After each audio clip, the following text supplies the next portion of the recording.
রাজধানীর পেট্রোল পাম্পগুলোতে জ্বালানি তেল সরবরাহ পরিস্থিতি ধীরে ধীরে স্বাভাবিক হতে শুরু করেছে। পাম্পগুলোতে এখনো গাড়ির দীর্ঘ সারি থাকলেও আগের তুলনায় ভোগান্তি অনেকটা কমেছে বলে জানিয়েছেন চালকরা। পাম্প কর্তৃপক্ষ বলছে আগের চেয়ে সরবরাহ বাড়ায় গ্রাহকদের চাহিদা মতো জ্বালানি দেওয়া সম্ভব হচ্ছে। সরবরাহ নিয়মিত থাকলে দ্রুতই এই সংকট পুরোপুরি কেটে যাবে বলে আশা করা হচ্ছে। আগের অবস্থা থেকে এখন একটু ভালো মনে হচ্ছে, কারণ আজকে সিরিয়াল কম পেয়েছি। আর তাছাড়া আর একটা বিষয় হচ্ছিল যে এই স্ক্যান করে নিচ্ছে, তো স্ক্যান করার জন্য একটু সময় বেশি লাগছে। হ্যাঁ, এটা একটা ভালো উদ্যোগ নিয়েছে সরকার। 2 থেকে আড়াই ঘন্টা, এখন হচ্ছে আধা ঘন্টা 40 মিনিটের মধ্যেই তেল পাওয়া যাচ্ছে।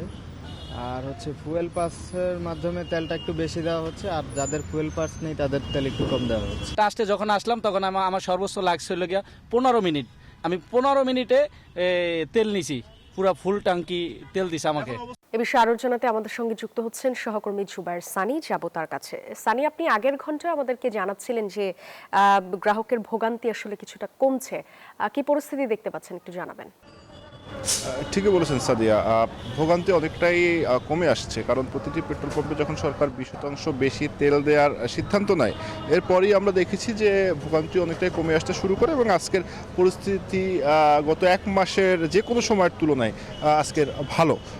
আমি যে এখন যে পেট্রোল পাম্পটিতে রয়েছি মহাখালীতে, এখানে কিন্তু মোটামুটি বলা যায় যে 1 ঘন্টার মধ্যেই সবাই তেল পাচ্ছে এবং একই সঙ্গে এখানে কিন্তু আসলে সবাইকে যতটুকু দরকার ততটুকুই তেল দেওয়া হচ্ছে। যদি এভাবে চলতে থাকে তাহলে খুব দ্রুতই এই যে সমস্যার সেটি কিন্তু আসলে সমাধান হয়ে আসতে পারে বলে এখন পর্যন্ত ধারণা করা হচ্ছে। তো এই ছিল আমার কাছে পেট্রোল পাম্পের সর্বশেষ তথ্য।